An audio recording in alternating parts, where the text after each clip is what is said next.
What is going on under that marriage canopy? The fusion of the souls. We believe that bride and a groom started off as one soul that split into these two bodies. And when they get married, the souls are reunited. And that reunion occurs under the chuppah canopy. And all of the details of the chuppah ceremony are to create that union of the souls. And even the thoughts and speech of the participants, of the audience, is actually affecting the union of the souls. And that's why, as a participant, I try to keep my thoughts and speech in very holy places to help this fusion of the souls.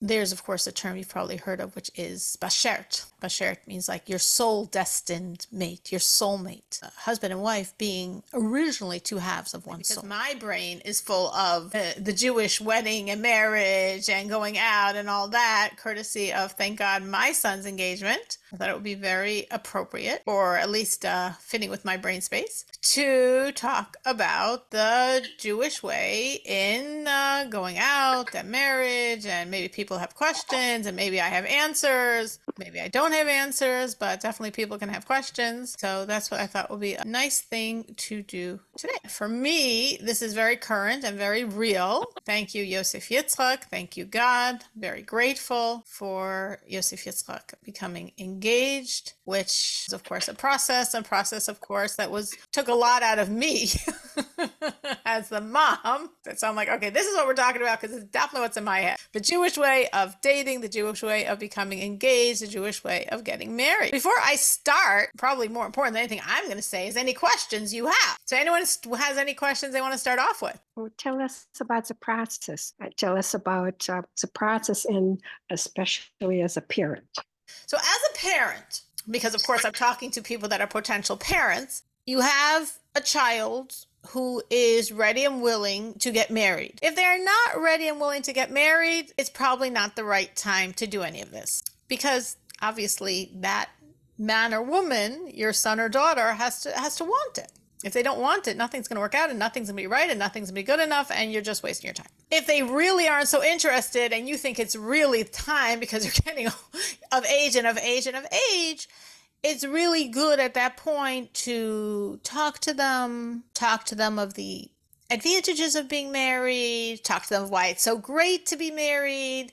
Depending on who they are, if they're more spiritually minded, you could speak from that line. They're more godly minded, you could speak from what God's desires. And if they're regular, you speak of why it's good to be married. Because I think a lot of kids nowadays might not even know why it's good to be married or why they want to get married. What do they need marriage for? They can have relationships, so to speak. So to really understand, no, there's something very special about being married.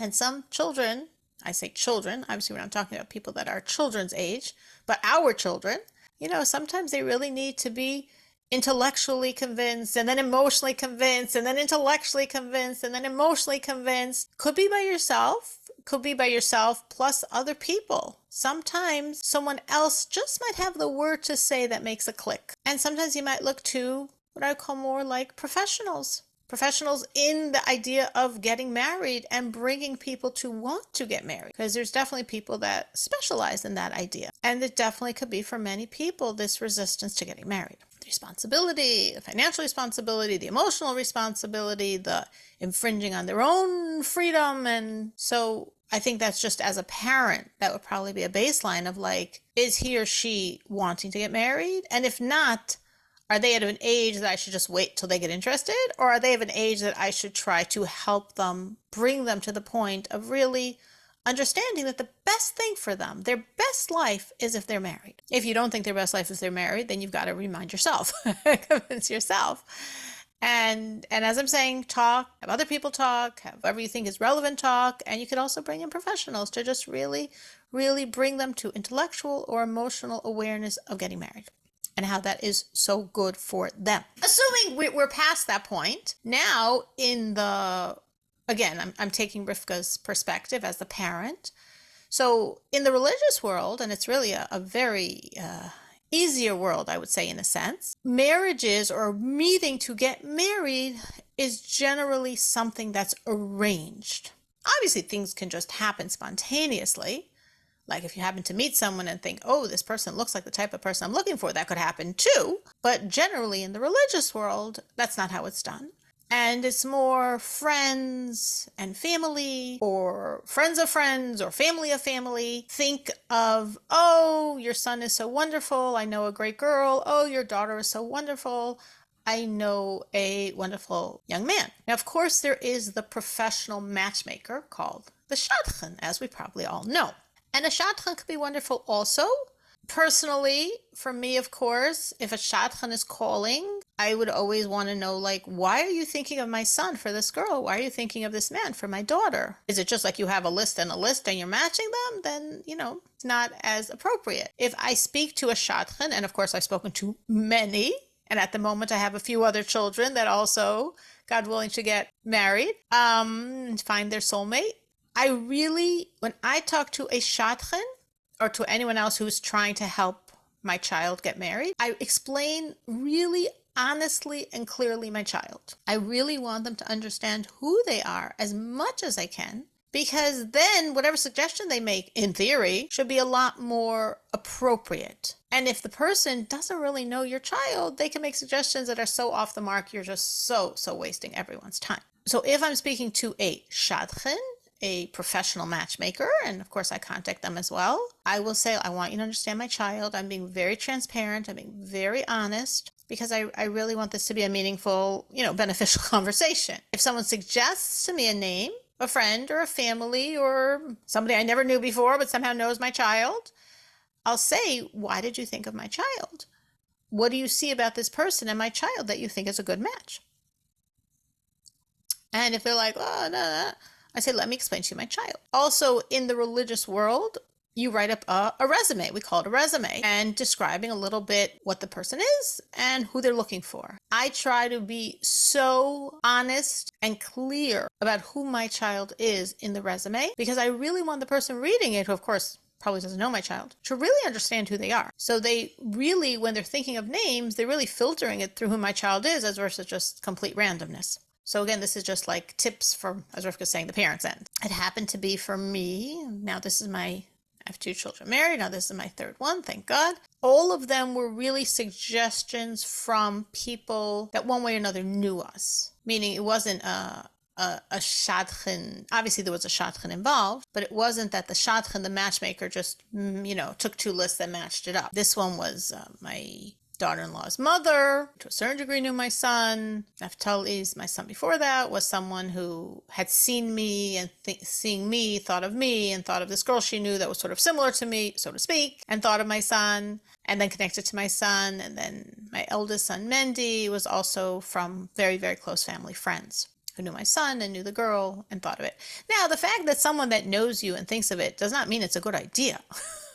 But at least what I always feel, it means you're safe. And this is just, I'm just giving you my biases. And if someone suggests someone, you don't know who the person is. You don't know if who they're suggesting is a healthy person, a good person, a normal person. So there's a lot more like fear and uncertainty. If the person that's suggesting, and this is just how my brain works, if the person suggesting is someone who knows me or knows my child, I know cares about me, is related to me, or is a friend of me, or is someone I know who cares about us, then at least I know the person they're suggesting. It might not be the right person, but I know the person's safe. I know the person's a good person. I know the person's going to be kind and is normal and is healthy, at least as far as anyone else can understand. Psychologically, emotionally healthy person, because I know this person, they're not going to suggest me someone who's not. So that's why for me, as the mom, I really prefer suggestions from people that I know me and care about me. That doesn't really mean, and there's of course hundreds and hundreds and hundreds and hundreds of wonderful marriages that are made by professional matchmakers that don't know or care. But I'm saying, as Rivka's asking, the bias of a mom, this is definitely, a good way to start. If you are looking for a matchmaker, which matchmakers, this is their business and some of them are very good, you would want someone who is energetic, meaning not someone who's going to be passive, and if you come up with an idea, they'll do something for it, but rather someone who's going to energetically try to help your child, and ideally someone who cares. Sometimes even someone who cares means someone you prepay some of the money, that they have more of a vested interest. They already got some money, so they already feel more of a an interest or of a reason, even if it's very subconscious. They feel a little more of a commitment that they really should get this child married because you already started paying them for it. So that's all like from the mom's perspective in terms of how it starts off. Now, in terms of this whole idea of this arranged going out, which might sound so like foreign or artificial, there's a lot of advantages. And I think one of the most obvious advantages is everyone is vetted, meaning your child is meeting someone that you looked into. Because, I'm sorry, I forgot the very important point. When you get a name, you investigate. They're going to give you what's called, as we said, a resume with references. Some people ignore all the references because they're like, well, everyone on that list is someone who's going to just say nice things, so I'm going to find my own information. And some people do the references plus find their own information. And some people, of course, only do the references. But in any case, you did your due diligence to really look into this person and really say, in theory, knowing my child, knowing who my child is looking for, knowing who my child is, does this make sense? So when these two people meet, both sides did this, which means both sides really investigated. Could take 3 days, could take a few weeks. Really, really looked in and said, as far as I can understand from my research, this looks like a potential match. In theory, these people are appropriate for each other. Now, of course, you can't marry a theory. So the fact that in theory it makes sense might have absolutely nothing to do with reality. But at least you're vetted.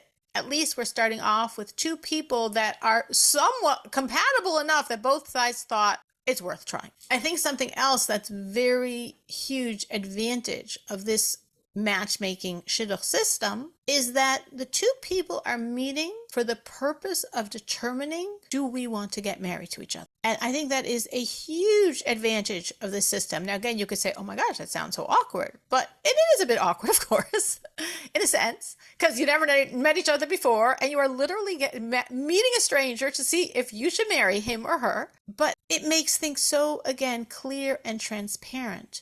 We are meeting for the purpose of determining if we want to get married. So we go straight to explaining ourselves, listening really clearly when the other person is talking, and really sharing very quickly in ways you wouldn't share with someone you don't really know, to really expose who you are, what are your values, what are your ideals, what do you want your life to be about, what's your vision of your home, what's your vision of raising a child, what's your vision of a life in terms of connecting to God, in terms of your family, in terms of your parents. What are the dynamics of your parents? What are your dynamics with your siblings? All of these things, just this is what we talk about. So people are really sharing who they are. And the idea being, this is who I am. This is who you are. Does this make sense? Now I'm saying, does this make sense? Because in the shidduch matchmaking process, that's what you start off asking. Ideally, again, obviously it doesn't always work this way, but in the theory world, you start off in a very intellectual way. Intellectually, is this the person I want to marry? Now that might sound strange. Like, why am I starting off intellectually deciding if this is the person I want to marry? Because we don't want emotions to get in the way. We don't want you to make a decision emotionally that's really, God willing, a decision for the rest of your life. We want this decision to be really dispassionately, is this right? So as such, we think, we talk, we share, we can meet for a few hours at a time, really very focused talking. And then when there's a sense intellectually, this is the right person, then we want to see, is there an emotional connection? Now, for some people, of course, they already had the emotional connection. And for some people, the emotional connection could take quite a while. And for some people, the knowing this right person is very fast, but knowing that they feel something for the person takes a number of times. Especially, of course, if you're talking in the religious world where men and women, boys and girls, really don't have contact, don't have relationships with the opposite gender unless it's siblings or cousins or maybe very close family friends. So this whole piece is totally not opened up, and now suddenly they're opening it up to see, do I want to marry this person? Do I feel for this person? Lubavitcher Rebbe say very strongly that when a couple gets engaged, they have to have a feeling for each other, an attraction of the hearts, as the Lubavitcher Rebbe put it, as versus maybe some other spectrums of Orthodox Jewry, where they might not emphasize it to that degree. But the Lubavitcher Rebbe says there has to be something. Of course, it's a very small flame, but something that's going to grow and you're going to build your life on. There's a story of the Rebbe with a woman who I happen actually to know. Her name is Chana Sharfstein. And when she was going out as a young girl, I mean, she's older than me. She's probably 20 years older than me. But when she was going out with many men, and she was never interested. She said no, she said no, she said no. And she had a private audience with the Rebbe. She started talking with the Rebbe, and the Rebbe, knowing what was going on with her, said like, oh, you told me last time we met, like at a previous audience, you like to read. And what do you read? And she said, oh, she likes to read fiction. And they said, oh, well, fiction means it's not real. And I don't remember every single detail, but basically the Rebbe said to her, like, what you read in the romance novels is, by definition, fiction. It's not reality. That's not how things work. Versus what happens in real life. Real life, if a man and a woman meet, it's like there's a very small flame of attraction between the two of them. It's just a flame. But from that flame, things can grow and grow and grow. The Rebbe said they get married. And then what happens when you're married? You spend a lifetime, day after day, being there for the other person, prioritizing the other person, sharing with the other person, building with the other person, respecting the other person. And as you're doing that day after day, the Rebbe said, that little flame grows and grows and grows until it's this enormous fire that makes the two of you one. So if anyone thinks the two of you are one when you get engaged, no. That's not what happens. But there's a potential. There's that potential of attraction and a feeling that should grow and grow and grow until, as the Rebbe is saying, in a good marriage, two people should become one. So when this young couple, who obviously are not holding anywhere near there, when they are going out, they're going out and meeting to determine intellectually, do I see this as a person I want to build my life with? And emotionally, do I feel an attraction? Do I feel I want to spend my life with this person? And basically, in our perspective, you keep going out until you know yes or no. If you say, no, this is not the person I want to spend the rest of my life with, okay, you're done. And hopefully you still have a matchmaker involved, because then it's very simple, because you can say it through the matchmaker. And then it's sort of easy and not this like sort of more sticky situation when the couple is just talking one to each other without that matchmaker involved, which is why, again, word to the moms, it's good to keep a matchmaker involved the entire time. And then if you do feel this is the right person, that's when, intellectually and emotionally, that's when you get both sides, hopefully, waiting for both sides to feel that, because very often one side feels it before the other. But when both people are in that place, that's when they get engaged. And that's when you then pay your matchmaker. We are told it's very important to pay the matchmaker, and spiritually, it's a very important thing to make sure, definitely, I would say as soon as possible, and the Rebbe would say definitely before the wedding, to make sure that matchmaker is paid as a very important spiritual point to ensure that the marriage is good. Meaning, if not, it definitely could be like a sore wound to create problems. Any questions on any of this or anything else that came to your mind? Yes. Who writes the resume? You or the child? Well, I always did it for my children. Most parents do it for I don't know, mothers or fathers, whoever is more the one inclined to write, do it. Now, most resumes I read are so pointless. I'm like, oh my gosh, why, what are they? I could generically switch to like this resume with like 500 other resumes. They don't tell me a thing. The only thing of value is references. And again, do I really want to use their references? Or maybe they tell me what schools they attended or what camps they went to or where they're working. So I know where to, start searching around to find people. Personally, when I write my resumes for my children, I work very hard to really convey my child. If you read the resume, you would understand my child. So if you're writing a resume, I think that's really important. It could be you or it could be your child, but that really I think it's very important that you really express who the child is. And I have to say, honestly, most resumes don't do that, but I do that with mine. So I'm sharing you what I do. And I always, of course, update them because, your child could spend a few years going out before they get married. And maybe what you wrote when they were 23 is no longer true when they're 26 or 27. Maybe some of their values changed. Definitely what they've done has changed and has expanded. Maybe what they're looking for has changed. I know for myself when I'm speaking to my child, like, so what are you looking for? And they might not know. And that's, again, a conversation of you with your child, no matter what age the child is, to like really like, what would be good for you? Let's think about it. Let's suggest what this is the person you're building your life with. When we look at a marriage, we look at God willing something for life. Of course, in Judaism, this is not Catholicism. There is the possibility of divorce if it has to be, but that's not how we're going into a marriage. We're going to marriage believing this marriage is going to be forever. So if we're looking at forever, what are you looking for? And of course, it's very important when you're talking to your child, both before, when they're going out, to always have that perspective. As I say, what's significant and what's the details? What's not so significant? You could almost make like your list of what you're looking for. And list of what you're looking for, there's the foundational things you must have. He must be a mensch, a good person with good values and good qualities, a honest person, a kind person, a respectful person, a compassionate person, a mensch.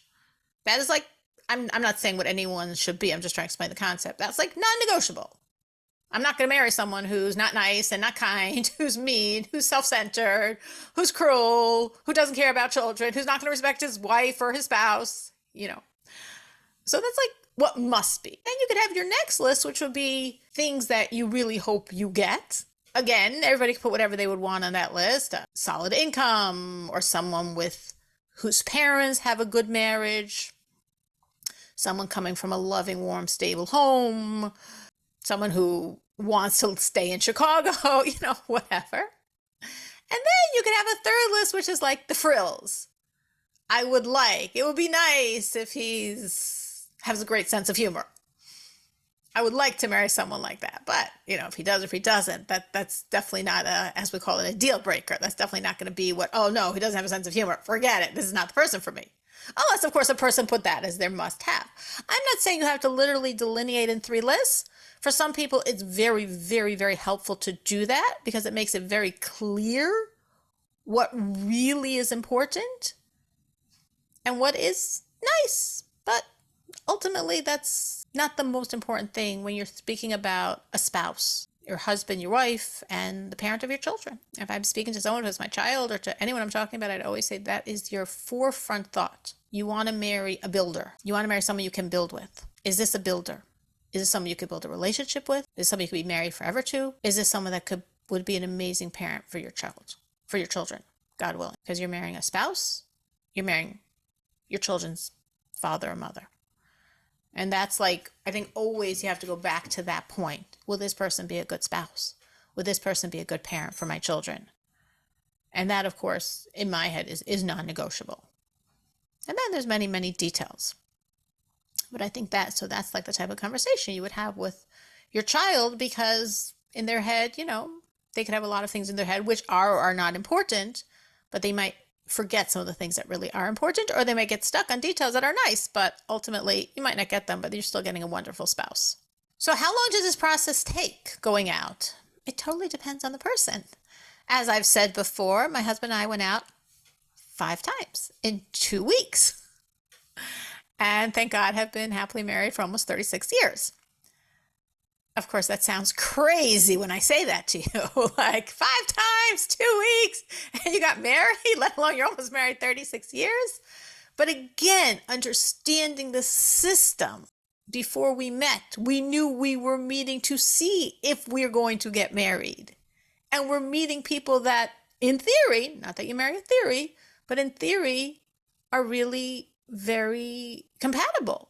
Again, sometimes you meet someone and you're like, what was the other person thinking? Like, who did the research here? This makes no sense. Of course, that happens sometimes. But hopefully, again, if the people did research properly, it's not going to happen, or it's not going to happen too often. Now, again, it could take longer. I think my son went out now 8 times in 4 weeks, and it could take 3 months, Again, there's no cap, you went out too long, forget it. You keep going out until you know. Intellectually and emotionally, yes or no. So there's no cap, but generally in the Orthodox circles, most of the time, it's a few weeks. A few weeks could be 4 weeks, a few weeks could be 6 weeks, a few weeks could be 8 weeks, a few weeks could be 3 months. It's generally not going to be longer than that. And often it's much shorter.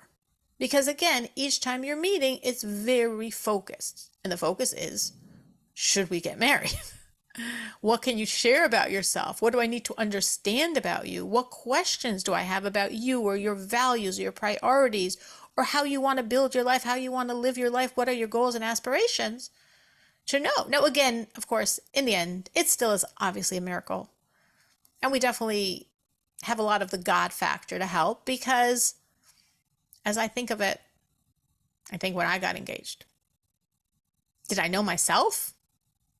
Not that well. Did I know this other person? No, for sure not. And did I know what I would need in life? Did I know what my life would be about? Did I know what type of spouse I need to help and support me throughout my life? Of course not. So for all those things, there's a God. And we try to bring in the God factor very much to help. And even if you don't exactly know yourself, and for sure don't really know the other person, and definitely have no clue what your life is going to be about, but somehow this system works.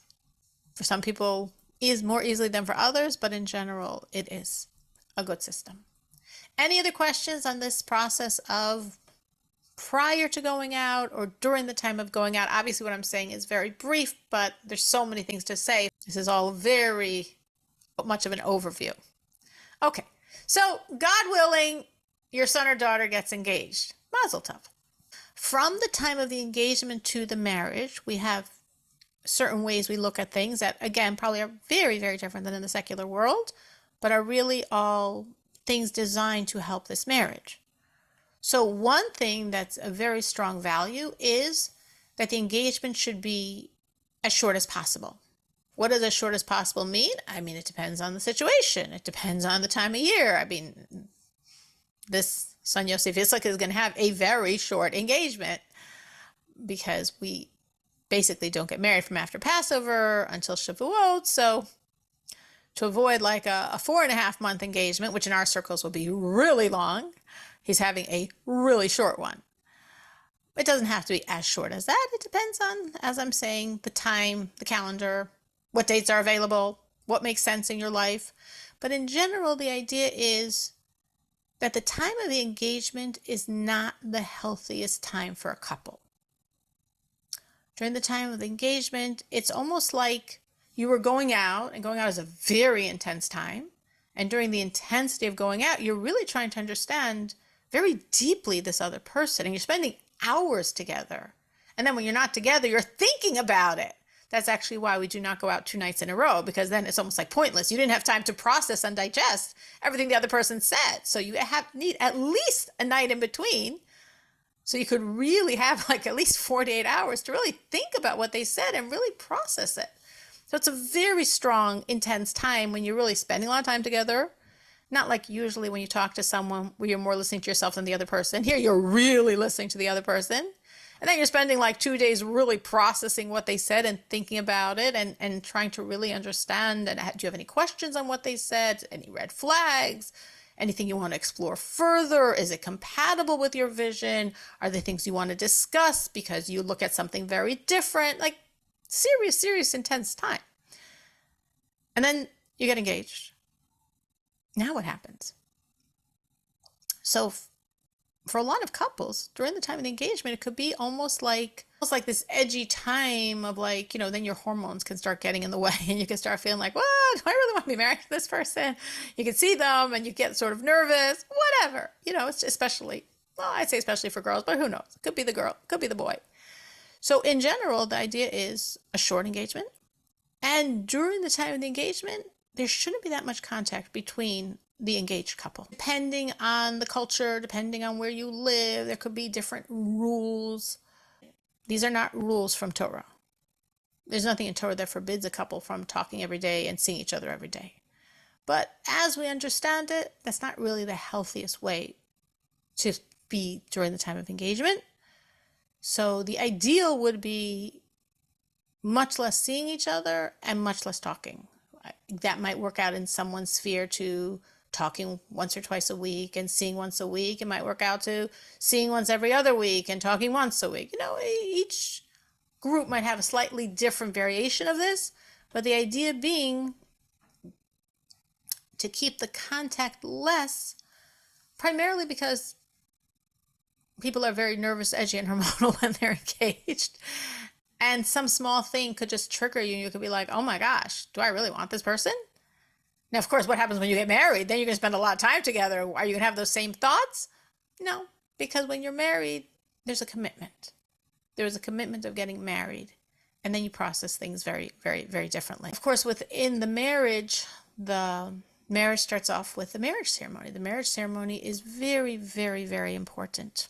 Very important. And a kosher marriage ceremony is very, very, very important. And the kosher marriage ceremony is preceded by the girl following the laws of marital purity and going to a mikveh to bring the purity and the God energy into the marriage. And for any kosher marriage, it obviously is predicated on that, on the woman going to mikveh, following all the laws, which obviously I'm not going to have time to talk about now, but all the laws of ritual purity to really bring in this purity and this godliness into the marriage. And there's many, many, many blessings associated with going to the mikveh, primarily in the realm of children and harmony between the couple, but in many other areas as well. That's really considered a source of enormous, enormous blessings. So that's something that happens before any kosher marriage, is the woman going to mikveh. And then by the marriage, of course, we have the main central point of that marriage is the chuppah. Sometimes I know for myself, a wedding could take a number of hours, right? There's the reception before the chuppah, then there's the chuppah, the marriage ceremony, and then there's a time between that. It takes about an hour often between the chuppah and when the couple comes out, and then there's the dancing and celebration. Talking about quite a number of hours. And I know for myself, some nights, especially if this is not people I'm particularly close to, but close enough to go to their wedding, but not close enough to spend 6 hours at their wedding.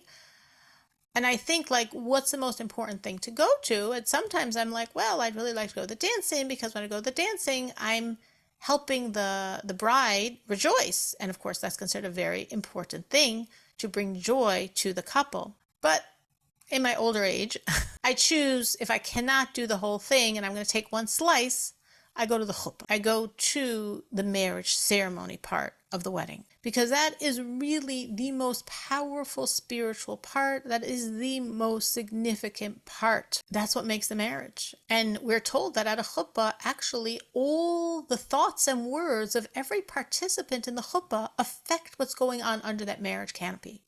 What is going on under that marriage canopy? The fusion of the souls. We believe that bride and a groom started off as one soul that split into these two bodies. And when they get married, the souls are reunited. And that reunion occurs under the chuppah canopy. And all of the details of the chuppah ceremony are to create that union of the souls. And even the thoughts and speech of the participants, of the audience, is actually affecting the union of the souls. And that's why, as a participant, I try to keep my thoughts and speech in very holy places to help this fusion of the souls.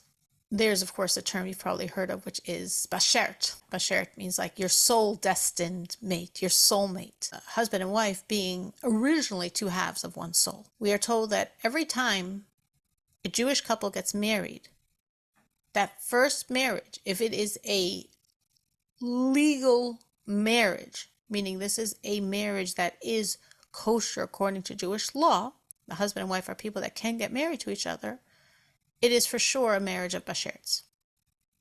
After the first marriage, might not be. After the first marriage, we're told in the Talmud, it might be who you deserve. But the first marriage is your soulmate, for sure, as long as, again, it is a kosher marriage. And therefore, the chuppah, as I'm saying, is very, very, very critical piece in terms of bringing these two souls together again. Some of you, when Rivka? you say kosher marriage, we understand there are two Jewish men and Jewish women, but also if two Jewish men and Jewish women got married, but without a civil ceremony, without chuppah, is that not kosher marriage. What I mean by kosher is that the couple was legally allowed to be married to each other.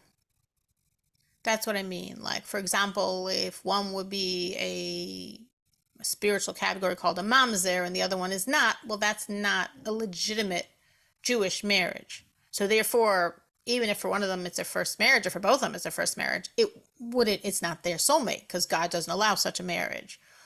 Or if someone who's descended from a priestly family is marrying a divorcee, it's not a marriage God allows. So therefore, it can't be the bashert, the soulmate, even if for this man it's his first marriage. So it still can't be because it's not a marriage God allows.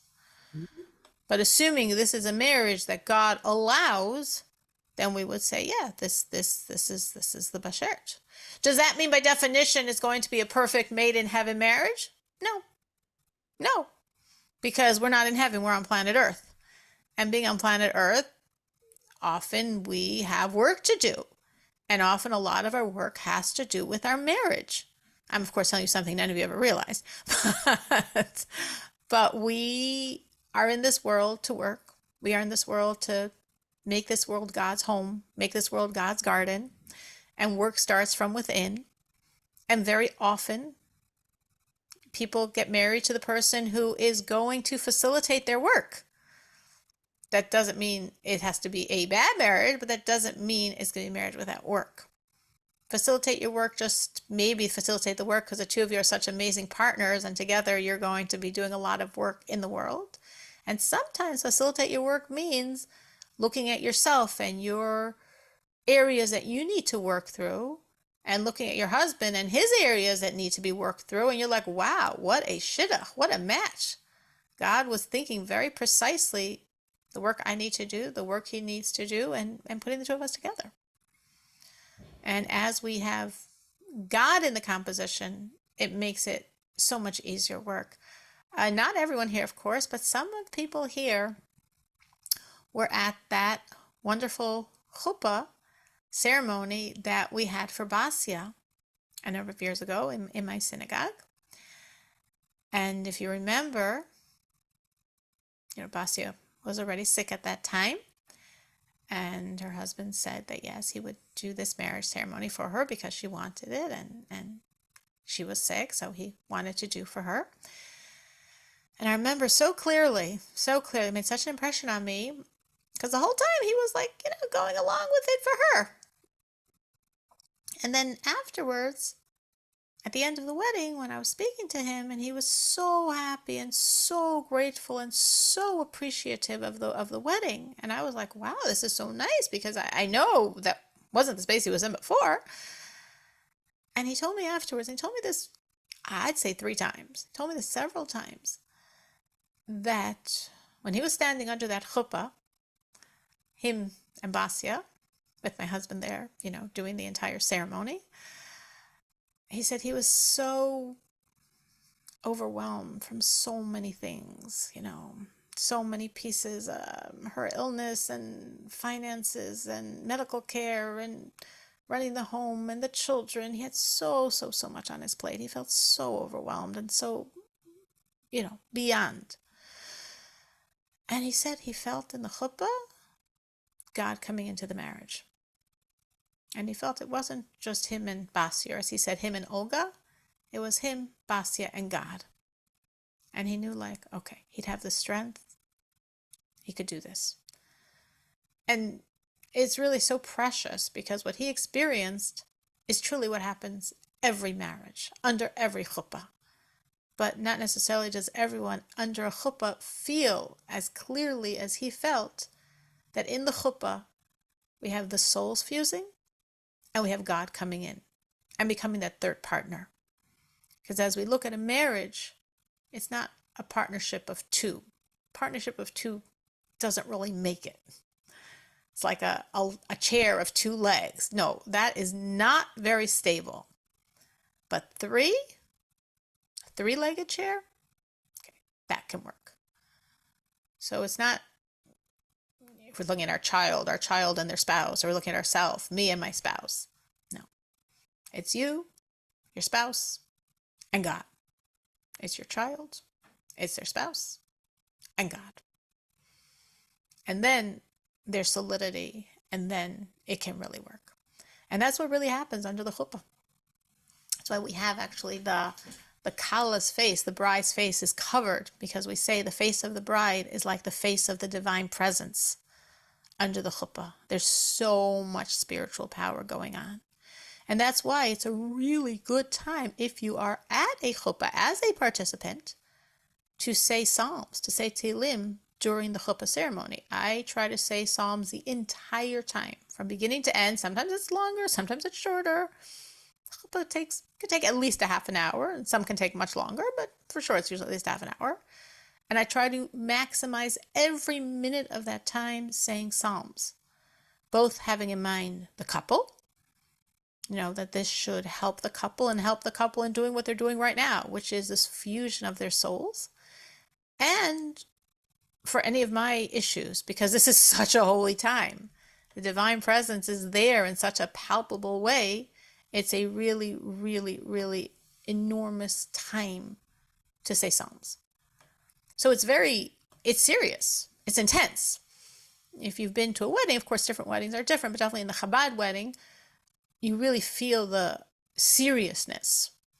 As the religious wedding starts, the woman, the bride, is in one room with her relatives, her mothers, mother-in-laws, her friends, and then the groom is in the other room with the father's relatives and the other men. They're doing their thing. We're doing ours. And then we have the time when the groom comes in to cover up the face of the bride. And in the Chabad wedding, you really feel the spirituality of what's happening that moment. It's very, very, very palpable, very intense, that energy, because there's a lot of spirituality happening. And then that continues throughout the chuppah ceremony. We're actually told that at a wedding, for sure, at the chuppah, from that moment, which is called the badekin, the covering of the bride is sort of looked at, yeah, it's the right one, and covered. And then this, of course, goes back to Jacob with his wives, where they gave him the wrong one. So since then, we always check. But obviously, there's tremendous spiritual significance. And from that moment, through the chuppah, we are told 3 generations are coming to participate in this wedding, meaning parents, grandparents, and great-grandparents of the groom and bride will all be at the wedding. Of course, hopefully they're all there living, but if they're not there in their bodies, for 3 generations, parents, grandparents, and great-grandparents will attend as souls, because this is such a significant thing happening in their progeny, in their child or grandchild or great-grandchild. This is the fusion of souls that's creating a whole lifetime together. And that's why after the chuppah, there's such an enormous explosion of joy. It's such a joy, because wow, this is it, this happened, these souls came together, this is it, they're married. I remember so clearly, actually, by my first son's marriage, by Mendy, I remember feeling that, the souls by the chuppah. I felt not only my father and grandparents and great-grandparents, my father and my grandparents, which was my son's grandparents and great-grandparents. I also felt other people there. I felt it. I felt very strongly these souls. And I remember by my second son's wedding, that explosion of joy is such an enormous, it almost caught me unaware. Remember before, you're busy, you're drained, you're running around, you're making a wedding and whatever, all the details. And somehow after the chuppah, I was just on fire with joy. Just on its own, it came such a joy that lasted the entire rest of the night. Such a joy. And there's just this enormous joy you feel of just, if you're aware of it or not, these souls became one. The reuniting of souls that have been separated for so many years, and now they're one. And that's what the chuppah and the marriage ceremony is creating, and that's the joy of the dancing and festivities and everything that happens after. All right. Well, if you have any, feel free to ask. You could ask me, or you could put it on our group, because obviously I was just touching on a few ideas within the enormity of what it means, Jewish process of going out and engagement and the marriage ceremony.